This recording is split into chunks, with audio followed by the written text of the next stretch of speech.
విశ్వాసులు ఎలా అయిపోయారంటే, దేవుని సేవకుడు అంటే ఆయన ఏం చెప్తే అదే కరెక్ట్ అంతే అని నమ్మే విశ్వాసులు కొంతమంది ఉన్నారు. ఈ చెవితో విని ఈ చెవితో విడిచిపెట్టే వాళ్ళు ఉన్నారు. కానీ దేవుని బిడ్డలారా, ఒక్కటి మాత్రం గుర్తించండి, సేవకుడు అనేవాడు నిస్వార్థంగా సేవ చేయాలి. ఏం చేయాలి?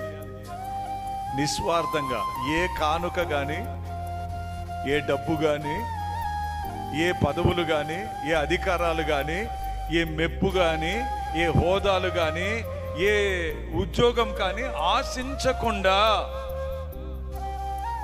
నేను మీకు ఉచితంగా ఇచ్చాను, ఉచితంగా ఇచ్చాను. జోబులో ఆ జోలెలో రాగి అయినను, బంగారం అయినను, వెండి అయినను పెట్టుకోవద్దు, 2 అంగీలు పెట్టుకోవద్దు, చెప్పులు కూడా తొడుక్కోవద్దు అని చాలా సీరియస్ వార్నింగ్లు ఇచ్చాడు.